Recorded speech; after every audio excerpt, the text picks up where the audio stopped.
The reason they like reading my stuff is that I've always got real life examples to prove what I'm saying. There's a lot of good people that listen to this podcast. Other than God and my family, deer hunting would be next in line on my list of priorities. From the bottom of our hearts, it's just fantastic and awesome to have the support that you guys are getting. People ask me about expandable broadheads and love swings. Chasing Giants with Don Higgins and Terry Peer. Brought to you by Asio Camo, nature's most lethal camouflage. Follow along as Don and Terry discuss the techniques, strategies, and dedication needed to harvest one of God's most amazing creations, world-class whitetails. Well, welcome everyone to the Chasing Giants podcast, episode 150 with Don Higgins, who I might mention is the most politically correct person in the hunting industry this week. And I'm Terry Peer. We got him laughing as we already start. Boy, I get you wound up right out of the gate. But it's in between. People are going to be watching this on New Year's Day. So happy New Year's, everyone. How was your Christmas, Don? Great Christmas. Yeah, we celebrated actually on Christmas Eve, but I had a great time with the family, and then my son-in-law stayed, or he came back. He went home for Christmas Day, and then came back the day after and was here hunting with a buddy of his for a few days. So I was on the consulting trail most of the week, so I didn't get to hunt much, but I got 4 consulting jobs taken care of, and a lot of time in front of the computer doing those plans. So I'm ready for a little break here. Got one more tomorrow morning, and then I'm taking a break for about 3 or 4 days. Yeah, I've also been consulting the last couple days. I tell you what, I can't say it any better than you did. The best part of doing this is meeting the people and seeing where they're trying to basically duplicate their dream hunting property with their own conditions. And we see all different kinds of people, different skill sets, different topography, different properties, and it's almost like putting a fresh puzzle together every single time we work with someone. Yeah, and you always leave with a new friend too. That's what I like about it, is just meet fantastic people, and you're helping them chase their dream, but you're leaving with a friend. And I can't tell you how many texts and calls and emails I get every day from former clients, and just value them more than they ever realized probably. They're making our dreams come true, but as we're helping them make their dreams come true. I really like the fact that we can work with people that all have different goals and objectives. Today I was on a property where a family actually uses a portion of the property as a little campsite in the summer that they go and play in the, enjoy the river, camp out at it. But then the majority of the property is used only for hunting. A property 2 days ago was all exclusively hunting. I don't know that he even takes his wife there, period. It's really neat to see people at different phases of their hunting career and also different objectives of the property. And, one day we might be helping someone understand how to hunt more than the habitat side. And then another time we might be a new type habitat that the hunter might not be real familiar with and helping them with that. It's just a real fun challenge every week to work with people. And it's almost like we become just a bigger family every single visit. Right. And every property's different. Every client's different. And it's just interesting each day. When you pull up to the client's property, their home, whatever, you never really 100% sure what to expect. And we always look at the property ahead of time on Onyx or whatever to get a good feel for it. But until you step foot on it and shake hands with the client and spend the first hour or so with them, you're really not sure what you're getting into. But I always leave feeling good. I always leave feeling like I've just made a new friend and I've helped somebody at the same time. Well, the last 2 days have been what's the right terminology? It's been just validation that there is no way I could have even come close to putting plans together that I'm working on now by looking at a topo. When you get in, even a topo in hill country, to see benches and saddles and understand how deer are moving, there is no way that the strategies that I'm helping with some of these clients could have ever been even not only with the topo, but the conversations we're having while walking around with the client. It's just not possible. So, but I want to tell you, I got my steps in, and I've been on some steep ground the last 2 days. I mean, steep ground. So I need one of them Illinois properties here tomorrow just to get a little bit flatter. Yeah, those hills aren't any fun, and the older you get, the worse they get. So it doesn't get any better from here. All right. Well, we got a good show today, but because so many questions have come in and it's New Year's, we want to focus on a lot of questions that have come in. So we're going to try to get 6 or 7 questions done today. We're going to see how timing goes. Before we get going, any New Year's resolutions for you before we start? You're not big on New Year's resolutions, but No, I'm not, but this would be probably a good year to have one. I'm going to have to find a social media coordinator to handle my social media, because it's been a rough week of attacks. Some days I handle it way better than others, but I got so many positive things going. I just can't let them people drag me down. And most of the time, like this week, it wasn't even deer hunters. It wasn't even people in the hunting industry whatsoever. It was a bunch of radical environmentalists. They were doing everything they could to rattle my cage, and I fired back at them just a little bit. So hopefully, I've blocked. I literally blocked over 200 people in 2 days, and deleted their comments. And it but was those just a 200 full-time people job. weren't even friends of yours. I mean, they're not even people who follow your page. They were just I know. I people don't. driven there to stir the crap. And yeah, it's amazing how that stuff always comes in waves right around Miscanthus time. But we're going to keep it positive and talk about education and the product itself to reassure people that it is what we say it is. We got a couple questions on it today we're going to focus on. But yeah, I knew it was a rough week for you. So That's my New Year's resolution, is to spend less time on social media. I just need to make my post for the day and then stay away for the rest of the day, because there are people out there, I guess, with nothing better to do than to cause grief for others. And I got enough positive stuff going on. I don't need to deal with it. the one thing that now that you're so good of friends with all of these environmentalists and tree huggers, you're pretty tight with all these people now. They're really watching what you're doing. I have a question for you to ask them. So I walked this property today, and we went in some thick, nasty stuff. And of course, it was warm, so all I had was a sweatshirt on.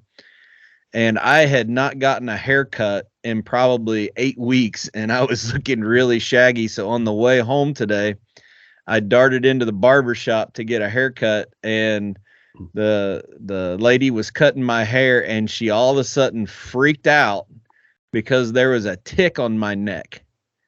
So now that you're friends with all these environmentalists and bird watchers and tree huggers, I want you to ask them how we go through 3 days of -40 wind chills and all that cold weather, and there's still a tick crawling on me. Now that you're connected in that world. I wouldn't say I'm connected, Terry. Those I don't. We have a lot of good things cooking for this coming year, not only with our own personal hunting ground, with opportunities with the podcast and other businesses. I think, without getting too specific, I think both of us need to just focus this year on doing what built our companies and our platform, and that servant leadership, to where God's going to glorify what we're doing if we put everything in perspective and try to do business the right way. And that's what's got us to this point, and I don't have plans on deviating in 2023 is my resolution. How about that? Well, you do a pretty good job most of the time. Compared to me, it's like I do fine for a while, and then they just strike a nerve. It's at a certain day, a certain trigger point where they push the right button at the right time, and I just fly off the handle at them, and I just need to walk away from the computer. I think social media it's great for business, for building business. It's great for keeping in contact with friends all over the world, but it gives the real idiots an opportunity to just be jerks to people. All right. Well, before we go to our spot from Asio, I want to make a quick announcement, and that is for the last couple months and now in 2023, Onyx is actually a partner of the podcast, and they came on board. It's a tool that you and I and Wes all use as we're doing consulting work. So I have a question for our listeners and those people who are listening on YouTube. If you'll comment down below, this is maybe something a little outside of our normal podcast stuff. But if you would be interested in us bringing someone on the podcast and we can share a screen and have them give us some tips and tricks for using Onyx for how we manage our properties. If you're interested in that, leave a comment down below. Probably do it as an additional portion at the end of the podcast, so it's a resource for people. But we know so many people are using this subscription. I'm still learning to use it myself. Different tools. There's just so much in there. And if it's something that you're interested in learning more about, leave a comment down below, and Don and I might be able to make that happen on the Chasing Giants platform. For right now, let's listen to a spot from our friends at Asio Gear. Asio Gear introduces a premium line of bow hunting gear that is unmatched, pairing nature's finest camouflage with the best technological innovations. Asio Gear brings whitetail bow hunters the gear they need to be the best at their craft. The unique camouflage mimics the intricate feather pattern of North America's greatest predatory creatures. Designed for invisibility, built for comfort, and engineered for function. Visit AsioGear.com. That's ASIO Gear.com to start shopping. Asio Gear, prepare to be invisible. All right, Don. Well, Real World made an announcement this week that we need to share on the podcast. We had left the bedding in a bag out of stock on the website, and we're not accepting orders on it, even though we were accepting orders on Switchgrass. And we just turned it on and accepted orders this week with obviously the Miscanthus and the Switchgrass. But I want you to go ahead and explain to everybody why we had left it as back order and now just finally turned it on. Well, we was waiting for the new seed to be harvested, which was just harvested in the fall. But, that seed has got to be cleaned. And cleaning these native grass seeds is a lot more complicated than like cleaning soybeans or corn. And then once it's cleaned, it has to be sent for a germination test. And the germination test on that native grass seed is a longer process than it is with like soybeans or corn because it's just slower to germinate. So we had to get those germinations tests back from the lab before we could even start bagging, because that seed tag gets sewed on when the bag is sewed shut. So that's what we'd been waiting on. But now we're in the bagging process now and building up inventory, so we're ready to take orders. Yeah, it'll be available to ship here within a couple weeks. But it just goes to show we could have accepted orders and the germ would have been what it was, but we needed to be assured of what the quality was going to be before we marketed it or sold it as an open product for 23. Hopefully the quality and the standards that we have with the growers, I'm glad we've never been in the position where we get that final analysis and say it's not good enough. What do we do? Because of the quality that we put with the grower and the seed that's being harvested that year. So we're glad we've never been in that position, but that's the reason it just got opened. One of the common questions we've been asked this week is, can you give us some advice on when I would choose bedding in a bag versus just straight switchgrass? What were the applications for the two, and when should I choose one over the other?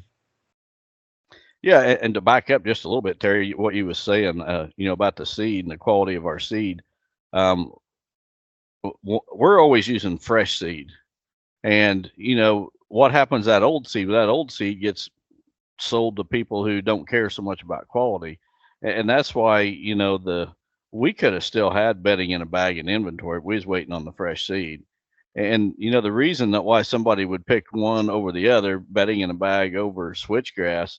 The same Real World switchgrass that's in the straight switchgrass bag.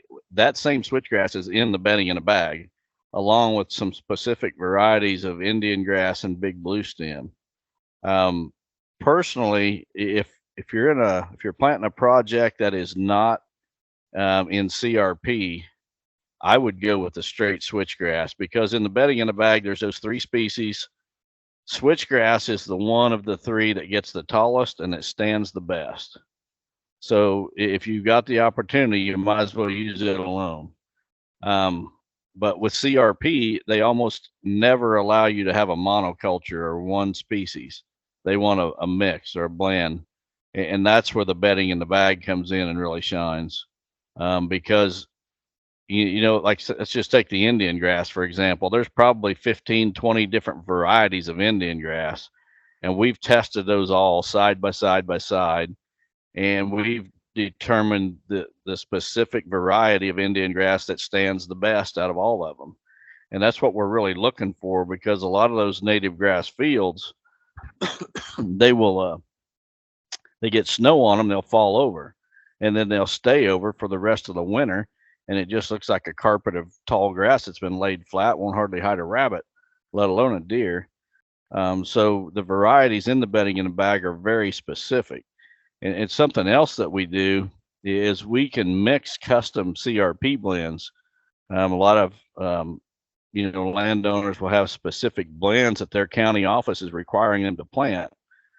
Well, we can mix those blends for them no matter what's in it.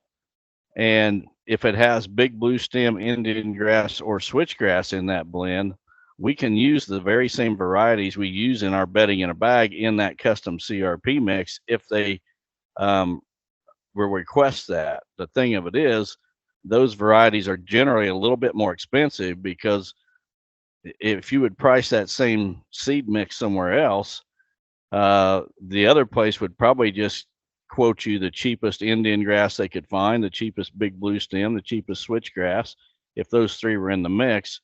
And we're not quoting you the cheapest, we're quoting you the best. So that's the big difference there. So a couple questions off of that. Number one, from a planting standpoint, is frost seeding still the preferred method for both the bedding in a bag and the switchgrass? You know, it was just 2 or 3 years ago I was recommending frost seeding, and it still works, and it'll work very well a lot of times. But in the last couple of years, I've kind of changed my mind on that, and I prefer to drill it in later in the spring. And here's the reason why. That those native grasses, they need soil temperatures that are about 60 to 65 degrees to germinate. And you throw that seed out there to frost seed, it may lay out there for 2 months or longer before that soil temperature gets up to where it's going to germinate. Well, there's a lot of weed seeds that'll germinate at a much lower temperature. And so what happens is those weeds germinate first. That switchgrass seed or that bedding in a bag seed is still laying there, not warm enough for it to germinate, and the weeds get a big jump on it. And then when that native grass does germinate, it's competing with weeds that are a foot tall or so, and it's really at a huge disadvantage. So what I've started doing in the last couple of years, and it's worked fantastic, is that I'll wait for the soil temperatures to warm up to 60, 65 degrees.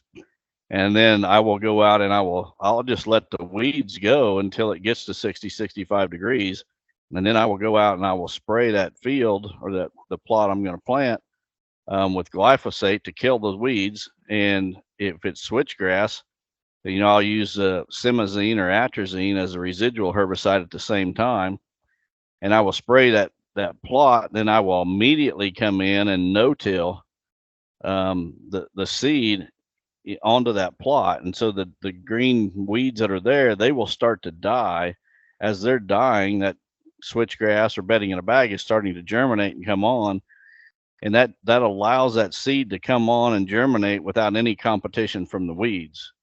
And instead of that seed laying there for a couple months before it germinates, it's almost instant. And I've had instances where with switchgrass, I drilled it with the Genesis drill, And within 14 days, you could look right down the rows where that drill was, and you could see the switchgrass coming up. That just don't happen when you frost seed. So that's why I've personally got away from frost seeding.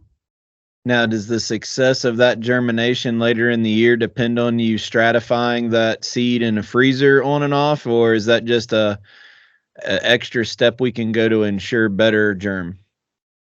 So if you look at the seed tag on switchgrass, it's going to have a germination rate, and then it's going to have hard seed. And so the germination rate may say 80%, but then it says, 15% hard seed. So what's going to happen is you're going to get a germination rate. If you don't stratify at all, you're going to get a germination rate of 80%.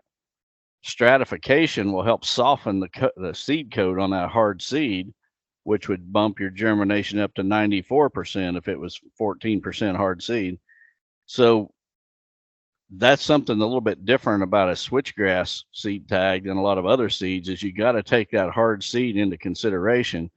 When they do the germination test, they'll count how many seeds germinated, but then there'll be the seeds that did not germinate. They will look at each one of them and see what percentage of those were viable seeds that just did not germinate yet.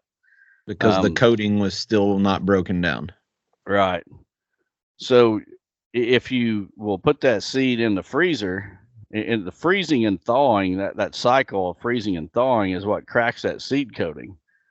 So what you want to do is put that seed in the freezer for about a week, and then take it out for about a week, and then put it in for about a week and take it out for about a week. And it doesn't have to be exact. It could be 10 days or 2 weeks or whatever, but it's that continual thawing and freezing that helps break down that seed coating and will allow you to have a higher germination rate. Now, if you don't do that, that hard seed is there in the ground, and some of it will germinate the following spring. So just a little bit of advice there to help boost those germination rates is that freezing and thawing in your freezer. Now, you mentioned that was for switchgrass. Does the big blue stem and the Indian grass and the bedding in a bag work the same way, or do you have to separate those?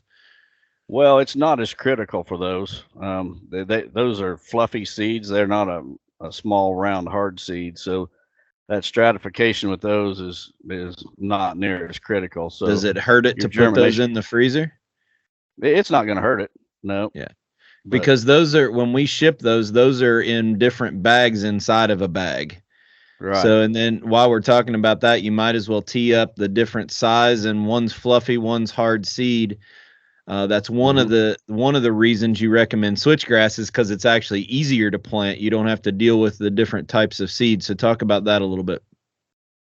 Yeah, so the Indian grass and the big blue stem, which are in the bedding in a bag, they're a real fluffy seed, and they just won't flow through like a broadcast cedar. They just lodge up, they just don't flow through that chute or the tube that the seed would go down.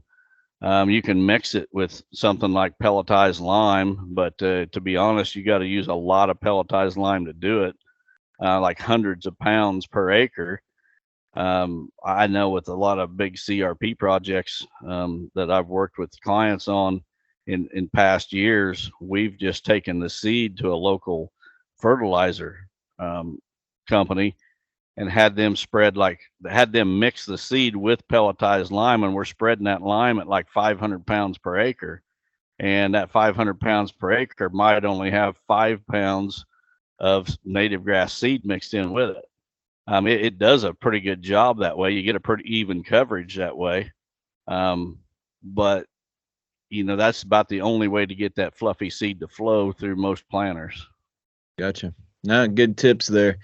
A lot of people that are diving into the native grasses don't have a lot of experience.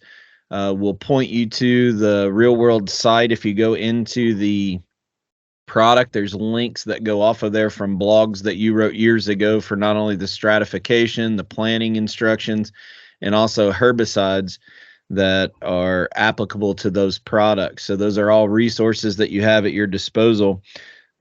We did also announce that the 2023 land management guide is now available. You worked on that all fall. Our good friend Kyle Harmon, we mentioned him last week. One of the bucks the first buck he shot of this year is on the front cover. Obviously, tickled to death for Kyle, but also we're glad of the relationship we've had with Team Radical for many years. But talk a little bit about the resources that are in this product. It's available on the Real World website. It is a free publication. You just have to pay for shipping, or we include it in any order that you buy from Real World. So talk a little bit about what that book gives someone. This is our third edition that we've made. Yeah, so this year we've introduced at least two new products for this coming year. So you'll get a first-hand look at those in that new land management guide. We got a section on herbicides, like on our minerals. We detail every nutrient in our mineral, like 20 some nutrients, and what each one does for the deer, what its purpose is in the deer system. Boy, what else we got in there, Terry? We got I think it's 32 pages, if I'm not mistaken, right? 32 pages. Yeah. Is that what you produced? And I got one right here, right behind me. Oh, look, you're going to make Kyle famous. Oh, look, there he is. There you go, Kyle. Infamous, we should say. Yeah, I know there's an article in there on soil builders, building up your soil. Our new soil charge is in there. Dealing with browse pressure on soybean plots. That's something that we probably need to talk about in an upcoming episode. Something new that I kind of ran into last year, doing some experiments and some things we need to share.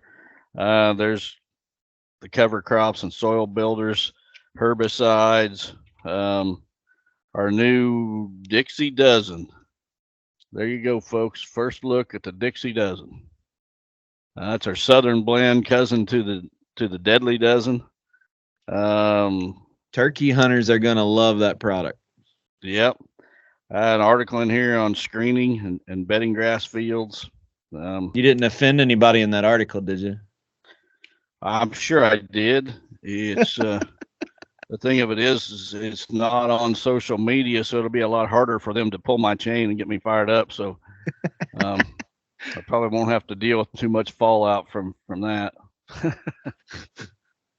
All right. Well, check that out. But the thing that people don't understand, they might go in and buy a bag of clover to frost seed, and they add the land management guide because they're not reading it. If you buy something from us, we're throwing that land management guide in with the book. And also, if I'm not mistaken, Don, is it the early spring issue of North American Whitetail and the Busy Beaver? All of those people are getting a copy of this with those publications also. Right. The spring issue of North American Whitetail is a land management issue. And this spring's issue will have a real world land management guide in with it. And the Busy Beaver that is coming out about the 1st of February, it will have a land management guide in it. Busy Beaver Extreme, I should say. There's multiple versions of that publication. So, if you get one of those publications, you won't have to buy one from Real World or buy a product from Real World. You'll get one. So we just mentioned the Busy Beaver publication. So we got all of our Amish and Mennonite customer or listeners that are like, oh, that's really cool. And then all of our other listeners are going, what's the Busy Beaver? That publication is an Amish publication that a lot of our listeners listen to. And so we have worked with those folks for many years and appreciate what they do. They've been good to us, not only with Real World, but also Lester's Feet. So if anybody from the Busy Beaver is listening, thank you for helping us out over the years. It's a great tool that we can get documentation and contact with our Amish and Mennonite people out in the country. So that's all I got this week. We say we move on and try to get some of these questions knocked out. Yeah, we got several questions. First three are about Miscanthus, I think. So no, they're not, because I changed the order. Should I stop and look at the order real quick? Nah, it doesn't matter. We'll get them. There is 3 questions about Miscanthus. They may be scattered through there, but all right. The first one is anyway. The first one comes from Cade McDowell from La Harpe, Illinois. He says, "Hello, Don. Big fan of your podcast. My question for today is about your Miscanthus grass. I'm wanting to use it around a food plot as a plot screen. I'll be using herbicides and fertilizer in the plot. Do I need to stay away from the Miscanthus grass with herbicides and fertilizers? How will that affect the Miscanthus grass? Also curious what kind of maintenance comes with Miscanthus. Does it need to be burned or mowed off every year or every so often to remove previous growth? Thanks for the advice. God bless." Well, Cade, the herbicide and the fertilizer, the herbicide will absolutely harm your Miscanthus. Miscanthus is really very easy to kill. In fact, I sprayed some last year on my farm with just glyphosate or Roundup, and it just hammered it. I mean, it's deader than a hammer or deader than a nail. So it's really easy to kill. You want to make sure you don't get overdrift onto that Miscanthus. The fertilizer won't hurt it at all. It'll just make it grow better, if anything. So that's not an issue whatsoever. But as far as maintenance, to be honest, you really don't have to do anything to maintain it. It'll come back every year, but you'll start getting, other woody vegetation and weeds and stuff growing up there in it. If you burn it, you'll burn up that woody vegetation and you'll get rid of all the old thatch. And I try to burn mine about every 2 to 3 years and in the early spring. But other than that, there's not much maintenance to it whatsoever. So when we're talking about spraying, give us some advice. Say we're using it as a plot screen. Is it just a matter of making sure that if we're using a boomless sprayer that sprays out a long way, we just give ourselves a big buffer with the right wind so it's not drifting or misting over onto those leaves, especially when it's young? We definitely don't want to do it when it's young. Yeah, when it's young is when it's really susceptible. So yeah, give yourself plenty of buffer, and then watch the wind direction as well, because that wind can really carry that spray. Yeah, especially with, I have one of those real wide. I think you bought one also for your side-by-side. Yep. And I upgraded the pump on mine to a bigger pump, so it really chucks it out, that boomless sprayer. But when it does that, it mists really bad. It gets those little droplets. And if you're using a boom sprayer where it's spraying straight down, I think you could probably get a little bit tighter to it, especially if you dropped it lower. So you can do it. Speaking about the fertilizer, if you want me to edit this part out of the podcast, I'll be happy to. But one of the commercial applications for Miscanthus grass is down in the southeast or along the east coast where they get hit with hurricanes. They actually put these around big commercial hog farms. So I don't know if all of your new environmental friends are hammering on the hog farms as much as they are us.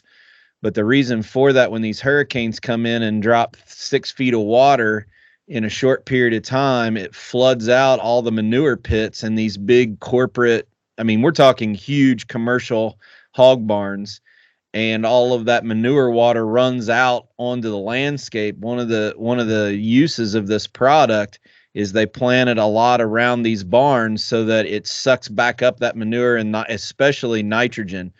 This giant Miscanthus loves nitrogen. It's in the corn family. So so I don't think you have to worry about, accidentally getting fertilizer over on it. It's going to soak it in and use it just like corn would. Right. No doubt about it. Okay. Is that okay to leave that in there? Yeah. I'm fine with it. Our environmental friends may not be, but I don't think anything I do makes them happy. So I don't think they're actually listening to the podcast, Don. I don't bet on it. All right. Well, I'm going to put question 2 up. I think I accidentally got them out of order, so this one I don't think is about Miscanthus. This one comes from Ryan Turner from Smithville, Missouri. It says, "Hi, Don and Terry. Thanks for all the great info. Really appreciate it. Don, what a difference a year makes. The changes we implemented following your visit last spring have made a big impact on the farms, and I only expect things to get better as time goes and we get more of the plan put in place. My question is, does hunting food during brutal winter weather conditions trump wind direction? The big food plot we put in had 2 acres of real world soybeans and 2 acres of NutriCrave corn left standing when the northwest winds blew in sub-zero temperatures and 2 to 3 inches of snow last week. The stand sites we set up for that food plot, though, are for southerly winds, southeast or southwest. With a northwest wind, my scent would not have been blowing into the food plot, but would have been blowing into a portion of the sanctuary bedding area. I would have been in a box blind. There is no sign of southerly winds next 5 days. There is still a shooter buck on the farm, and the season ends this week. Would you have went? Well, Ryan, I talk about discipline a lot. Discipline. And unfortunately, I see this on different properties all the time that, a lot of times I go to a property and the client's just insistent that we have a stand for every wind direction. He wants to hunt every wind direction. And sometimes that's just not possible. And, even on my home farm, it did not set up really good for south winds. And years ago, I had to create some south wind stands, or situations that where I could put stands and have a reasonably good chance of shooting a buck. I would never give up the wind. It would take a really special situation. If you're going to give up the wind, you need to be in an enclosed blind with the windows shut. And sometimes you can get away with it that way. Unfortunately, I don't have a better answer. The wind, the way your farm, I know exactly where you're talking about, and the way your farm laid out, it was not going to be good for the winds you've been getting. And typically when those cold weather systems blow through, after they blow through, that wind will switch back to the south fairly quick, and you could have been hunting. But apparently this one, the wind stayed northwest for a period of time, and you were not able to. Buyafarm.com is your source for farm, recreational properties, rural homes, and more. Now, here is Don Higgins with this week's featured property. Welcome to this week's Buy a Farm segment.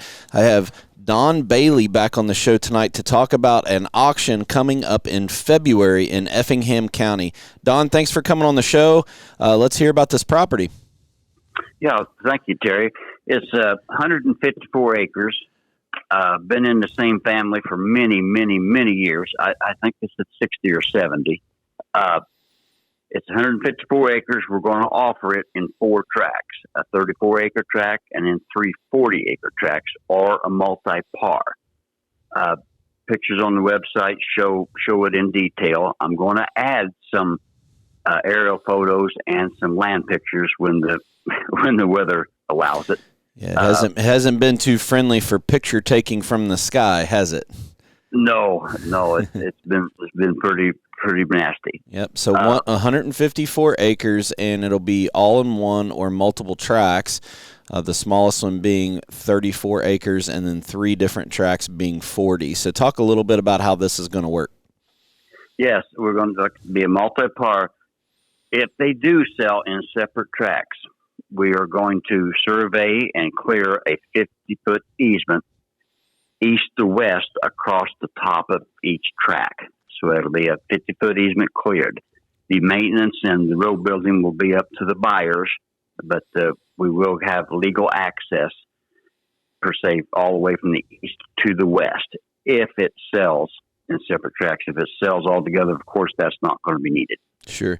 So for the people listening on the podcast audio platforms, just envision a big rectangle block, and the nice part about, I'm looking at the aerial right now, is each track has some tillable on it, each track has some woods on it, but the road frontage is on the east side or the right side of the picture. So what you're saying is if the tracks get divided up with different landowners, across the north side, there'll be an easement to allow the people to get access from the road to the tracks to the left of the picture or the west. Is that right? Yes, and that'll be legal and documented and surveyed in. Okay. If need be. Let's talk a little bit about the land itself. I mentioned, you told me that each property has at least some tillable on it, some a little bit more, some a little bit less. We'll talk a little bit about other stuff. Is there timber value on this? What's there? Yes, there's some big timber, older timber, big timber. I plan to possibly get a timber evaluation, but I don't know if the time frame will allow me to. I just simply refuse to put a value on it in my mind because Right. I look at one woods and I'm just not a timber person, so Sure. I stay away from that. But if someone is interested in it, they definitely need to come and look at it. Right. And get their own opinion. It has some oil wells on it. The seller is conveying everything he's got as far as royalty, but he doesn't believe he has anything. You're buying the surface rights and then, of course, any new production.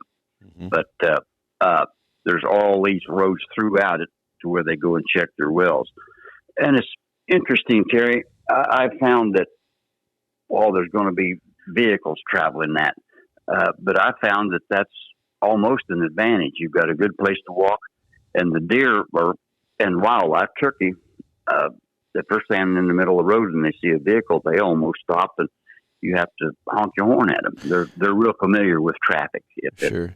And it's not like people are in there every day as far as an intrusion thing. This is only a maintenance thing where they're in there, so very little traffic when it does happen. But you're right, there's already almost a road system established there, so you're not taking just a fresh cut of block timber and trying to navigate it for the first time. So yeah, and this could be anything from a home site to just a recreational property or a hunt club or anything coming in, depending on how you would buy the different tracts. So let's talk a little bit about the time frame. When does the bidding open and close on this one, and is there any ways that people can see the property in person that are scheduled? The bidding opens Thursday. The bidding opens the 2nd of February and closes February the 16th. At 8 p.m. Central, I believe, right? Yeah, quits at 8 p.m. Central. All right, so bidding opens February 2nd, closes the 16th of February at 8 p.m. Now, if somebody wants to look at it, is it by appointment only, or is there an open house or anything for it?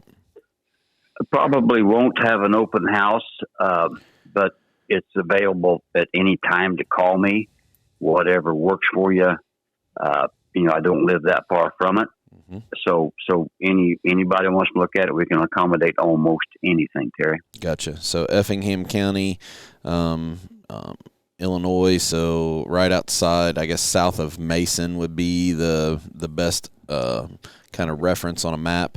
But yep. February 2nd to February 16th, BioFarm has several different auctions closing in February. So make sure you're watching the biofarm.com website or contacting one of the agents to learn more about each of these properties. I like the looks of this because there's timber, there's tillable, there's road systems. Could really make a nice property for someone no matter what their objectives were. It's kind of got a little bit of everything. Yes, and Terry, it's really important that if anybody's got any questions or ideas, I sure want them to contact us. All right. To contact me, it's 618-919-1031. You can call or text or email me at dbailey@biofarm.com. All right. Well, Don, thanks for being on the show. Thanks for talking about this property in Effingham County.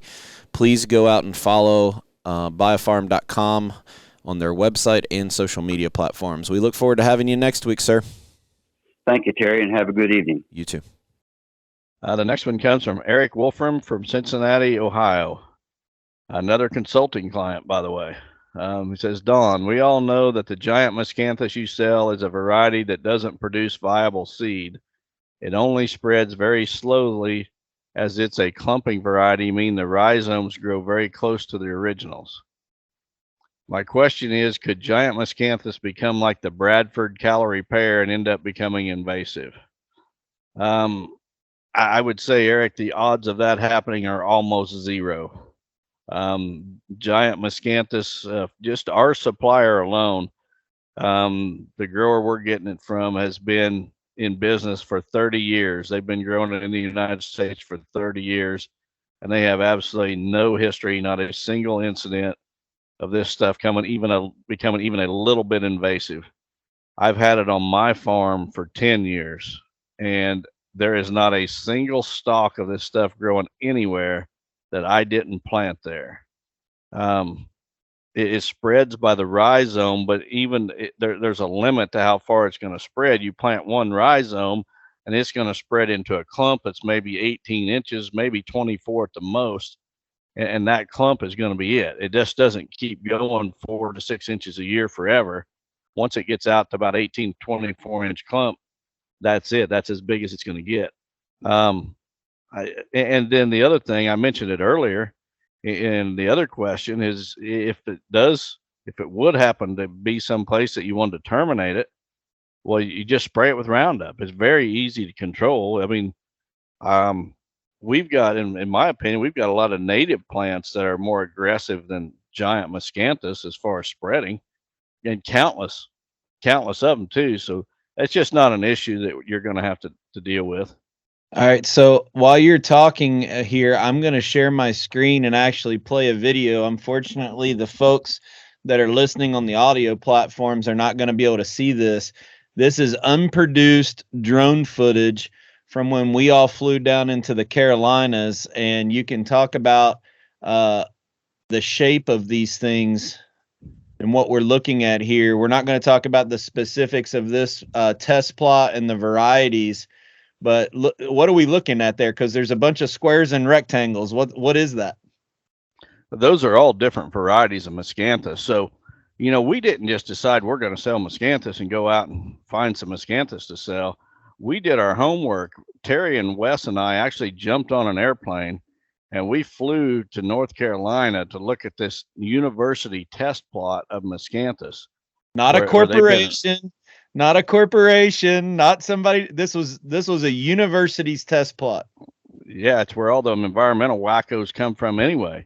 So we went right to the environmental wackos headquarters, and each one of these varieties is a different variety, and there has been no cross-pollination or anything like that. These things are not spreading whatsoever. And we also went to a second university, University of Illinois, where there's been a lot of research done with Miscanthus. So we did all this before we ever brought it to market. We did our homework. There's the last thing we would be doing is promoting an invasive plant. And I think what's really important here is I think the big misconception here is I think a lot of people see Phragmites and they think it's Miscanthus. Phragmites is invasive. It's a totally different plant. It's not even the same family, If you're really interested in this, do an internet search for Phragmites and then do one for giant Miscanthus, and they look very similar. They're both very tall. They look similar, but they're totally different plants. And I think people have seen Phragmites get out of control, and they think that's what we're selling. That's not it whatsoever. And I think that's the big confusion. I think that's why people get so fired up, because they have seen Phragmites. And to be honest, the people that are worried about it spreading, they have the best interest of the ecosystem at heart. They're just a little bit misled. And not only are they misled, they're so stinking hard-headed they can't accept that maybe they're wrong. Yep. So for the people listening right now, what's up on the screen that Don was talking about, there's 3 vehicles where this drone is way up in the air looking down. And I counted them one day. Let's see, 1, 2, 3, 4, 5, 6, 7, 8, 9, 10, 11, 12, 13, 14, 15, 16, 17, 18 different blocks of different shapes of patches of giant Miscanthus. Now, the real reason we went to this location was to pick out which variety that we really liked, because we wanted it really tall and really bushy. We wanted a lot of leaves up and down the stalk versus just, like a mini telephone pole. So this was a good site for us to go see that in the green leaf state, how thick and bushy, because when we only plant 3 rows of this, we want it to still be a break the line of sight. But it's also a good visual, because literally the strips you can actually see the rows where this stuff was planted. It's still inside the rows. So we'll be posting some more of this for educational reasons up on our social media page in the near future, and roll with the punches as we go. So I just thought it would be a good opportunity for the people watching on YouTube to see that. I'm going to put up the fourth question for us right now. Okay, the next one comes from John Ritchie from Vandalia, Michigan. He says, "Hi, Don and Terry. I love the podcast. I have a question on integrating your Miscanthus into switchgrass bedding areas for added structure. With the snow we've had, it's about laid my switchgrass down flat. Aside from screening, how much Miscanthus do you like to add into switchgrass stands? Do you plant it in rows, thick patches, or just scattered throughout? And thinking of scattering out some red cedars and box elder trees. This is a 12-acre ag field that I have converted, and it's not a solid switchgrass. I left lots of pockets throughout the switchgrass for natural growth to take place. Hope this question relates to a lot of other guys trying to develop their own piece of paradise. I would love your input. Thanks, and God bless. Keep melting the snowflakes." Well, John, we had a real bonfire going this weekend, and the snowflakes were melting right and left. To answer your question, though, I've been promoting within a switchgrass field planting, like a giant X with Miscanthus out in the middle there, or even an L shape, or just random rows here and there.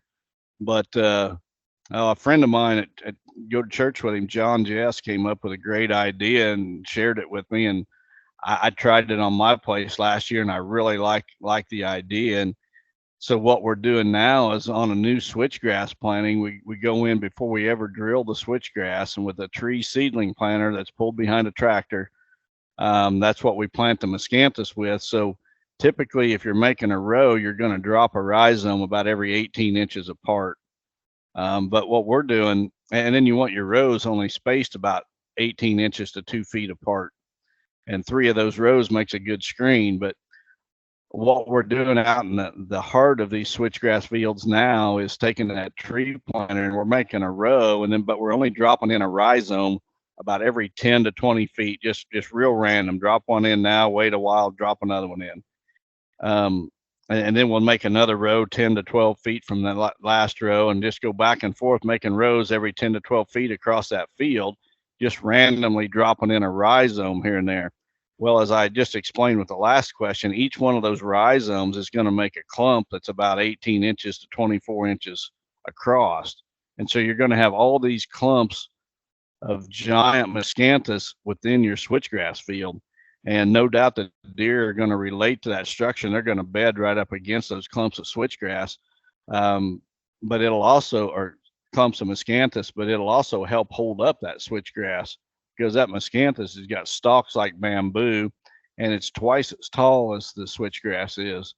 So that's a great way to do it. Now, one issue comes along is, what if you've already got a switchgrass field that's established and you want to do this? That's the situation I had on my farm last year. And what I did was I went in there and I burned it in the spring. So you mentioned you got your switchgrasses laying flat. And if it's real world switchgrass, if that snow melts, it'll pop back up. I've had mine knocked flat from really wet snows, and the snow melts and it pops right back up, and you got the cover that you had before.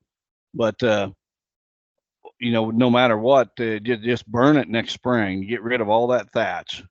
And then when that Miscanthus, or when that switchgrass starts to green up, if you go in there with like an ATV sprayer and use Roundup and Select. Select is a grass herbicide.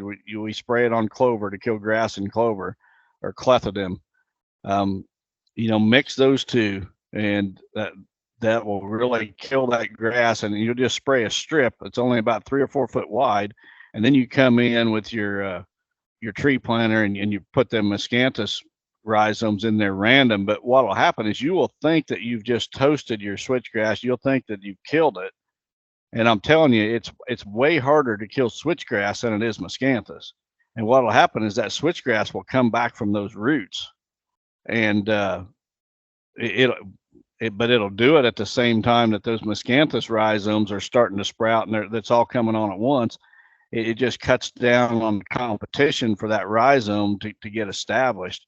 But I'd never thought about it till now. I've had way harder time killing switchgrass than I ever did Miscanthus. So spraying it's not going to totally kill it. It's just going to set it back for a couple months. Well, let's dive into another comment he made in this question, and that's him wanting to plant cedars and box elders in it. And after the 2 properties that I consulted on this last week, that would be the last thing that I would ever want to. I have a client that has lost a whole river bottom of 15 acres due to box elders down in this thing. That it's thicker than, I'm sure that probably 5 years ago it was really good because the trees were small. Now the trees are too big and there's no growth underneath of it. It's a canopy. And we spent an hour down there today trying to figure out what to do, how to hunt it, because in hill country, if you got a flat piece of land, you want to use it. And unfortunately, this has been taken over by, I wish our invasive friends would work just as hard on this. Yeah, I've seen that. I've seen box elder saplings just take over an area, and they're so stinking thick you can't hardly walk through them. I don't know why anybody would ever plant a box elder personally. Maybe the deer browse on them to some degree, but there's a whole lot of better things you could plant for a deer than a box elder. The big thing about planting those trees within your native grass is that that's going to prevent you from burning that grass, or if you do burn it, you're going to lose your trees. It's a experiment I tried one time, and when I did it, I was using big burlap trees. I did it when I owned my tree nursery, and I would be cleaning out a field of trees. We dug most of them and sold them off, and there'd still be an odd tree here and there. I would use my tree spade, and I would dig those remaining trees out, and I would stick them out in my switchgrass and in clusters, and I'm talking trees, 3-inch diameter trunks and 15 feet tall, but the fire would just kill them anyway. So if they're going to kill them, a cedar, I know a fire is just going to toast them cedars. And then when you go sticking Miscanthus in there, well, you talk about a fire. When that Miscanthus catches fire, you got a hot fire that with flames that are 40, 50 feet in the air. I would forget about the tree part of the equation. If I was going to do that, I'd do that food myself. Inside. No trees and no food inside of switchgrass. Right.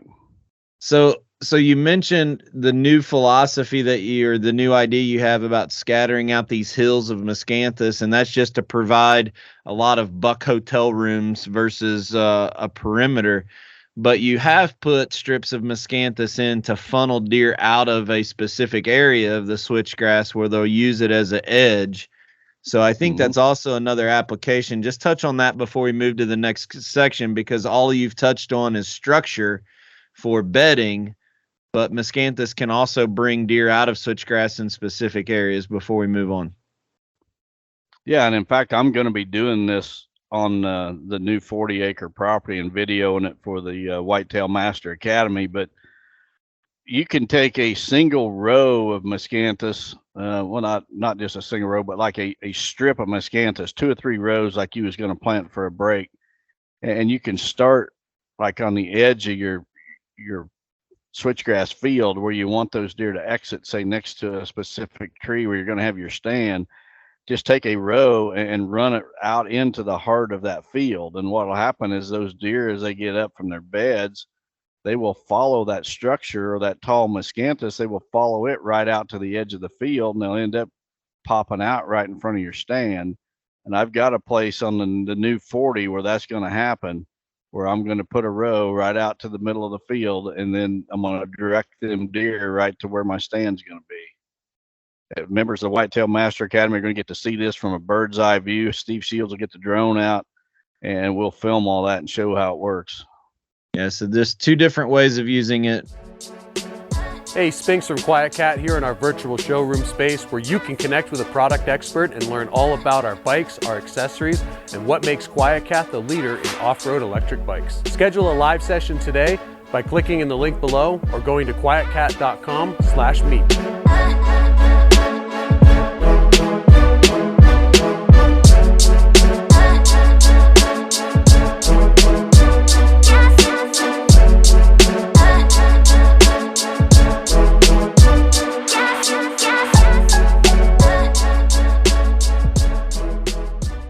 The next one comes from Kason Corbin from Plano, Illinois.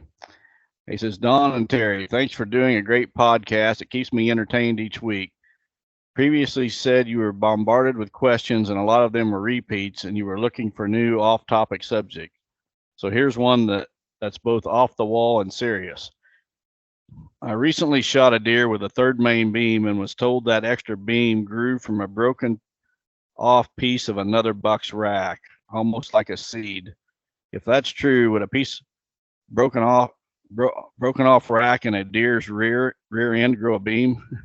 Just curious if you have any history with these types of things. Thanks, Kason.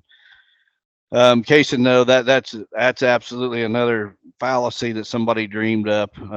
That extra main beam typically is a deer has been injured as he shed his antler like the year or two before.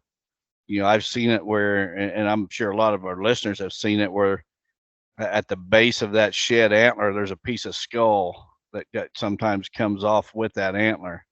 And that can cause, you know, that pedicle injury to cause that third beam. It's got absolutely nothing to do with another deer breaking his antler off in another buck. So probably some environmentalists came up with that idea, but it's false. It doesn't work that way. Okay. I think that, I don't know that we can for sure say every situation where we see a jacked up rack is for a specific reason, but definitely that break in the skull plate can cause some funky stuff the following year. Mm-hmm. Okay. Next one comes from Tim Heinrich from Sioux Center, Iowa. Says, hey guys, we are enjoying the podcast and spreading the word to others. Much can be learned. Thank you. So far, the weather across the Midwest has been significantly colder than normal, and we could be in for a long and wet winter. Would you recommend starting a feeding program now, protein pellets, corn, alfalfa bales, hay, etc., while the deer are relatively healthy, or suggest waiting until mid to late winter? Legal states only, of course. Would you spread out these sites due to predation risk, or focus on a central site in the middle of the property? Is it too late to put some woody browse on the ground via hinge cuts and pruning? Is there anything else we can do to help the deer this time of year? Let us know. Thank you for your time, Tim. Well, Tim, supplemental feeding, I'd be doing it. If it was legal in my state, I'd be doing it every day it was legal. I know some states you can do it year round, others you can only do it outside of hunting season. I don't think if it's legal in your state, you should be doing it as soon as you can. Get them deer used to it and get them to finding the feeders and everything. As far as where to locate them, you need to locate them where you can access them and fill them with doing as least amount of disturbance to your property as possible. You don't want to go into the middle of the property in the heart of the bedding area or whatever and do it and chase all the deer out. When you do it, it'd be way better on the edge where you're just, you've got really easy access to come in and do it. I would do multiple feeders. A feeder is only going to accommodate so many deer at one time. The deer are going to want to congregate. So give them multiple feeders. How many, that depends on your property and how many deer you got staying there. What was the other question? Dropping trees for browse. Yep, you can do that right now all through the winter. I know a lot of times when I'm doing my habitat work, I'm typically doing it in late winter, like February and March, because I don't want to get in there and disturb the deer. But if we get good weather at the end of February, 1st of March, I'll be in there. And a lot of times, I've dropped trees and come back the next day and find that the ends of the branches have already been browsed off by the deer, see the deer tracks in the mud around the trees and that. So yeah, they'll instantly start, browsing on that if you start dropping trees. Another property that I was on yesterday, he had already started cutting a lot of the big mature cedar trees, the ones that are 10, 12 feet up before you even start seeing anything green. Those trees don't do anything for you at that point. And he had gone on a south or southwest facing hillside and he torched this hillside. It looked phenomenal. It looked like a bomb had gone off. The only thing that was still left there was his hardwoods. And it was a lot of cedar trees. And we walked down in there, and you would not believe with this last cold front how many deer beds were up against those cedars that had just dropped. So, I'm a big believer. I love cedars if you can keep a handle on them. And once that greenery starts getting away from the ground, in other words, you start getting the dead branches down by the ground and it starts getting up about a foot, all you're doing is preventing other stuff from growing. You whack that thing off and let another one grow in its place. But I love cedars, but not when they get huge and tall and have no benefit underneath of them. But when they get that big, they can be benefit laying on the ground. So just dropping them where they're at and creating good habitats are obviously a very good way to help keep them warm. All right. Well, I think that's it. That's the last question. We burned through those pretty quick. Well, I tried to not waste any time knowing we had a few, so. All right. So it's holiday weekend. I'm gonna do probably 2 more consulting visits this week, and then I'm heading to Cleveland, and then coming home for more consulting next weekend, and then the following weekend is the ATA show.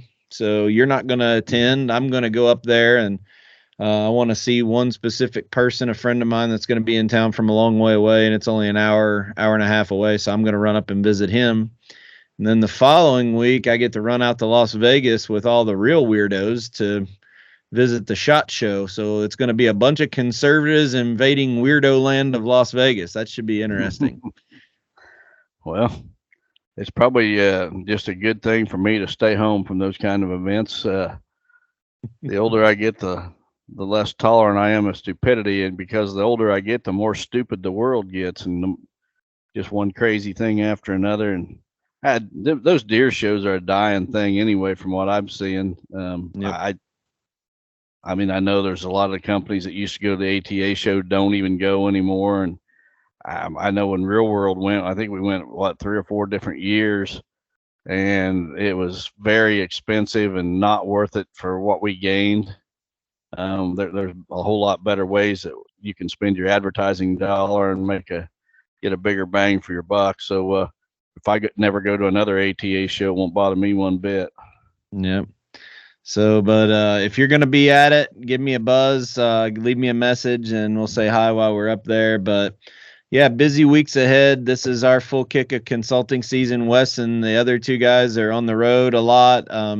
If you want to get one of the team members on your property, you better tell us now, because everybody's about at their limit. I believe everybody's got a couple openings they might be able to squeak in depending on location. So make sure you get with us. But outside of that, I don't have anything for this week. I've got another consulting visit, and got to go in for a little bit of a medical test Tuesday. So hopefully that goes well, and I can be back on the road I got a meeting on Wednesday. By Thursday, I'm hoping to be back out and hitting the consulting trail. Yep. All right. Well, good show today. Thanks for answering all those questions, and we'll be back with you next week on, I guess that'll be July 7th, the next time we talk to you. January, sorry. Yeah. Maybe I'll be planting a lollipop pine at the same time. Yeah, we're not going to take a 6-month break. It might make some people stay if we would. But thanks for listening. Appreciate you guys. God bless everyone. Have a great week. Chasing Giants has been brought to you by Asio Camo, Buy a Farm Real Estate Company, 360 Hunting Blinds, Victory Chevrolet, Real World Wildlife Products, Matthews Archery, Novix Tree Stands, Gingerich Tree Farm, WildlifeFarming.com, Quiet Cat, and Vortex Optics. Thanks for listening, and tune in next week for another episode of Chasing Giants.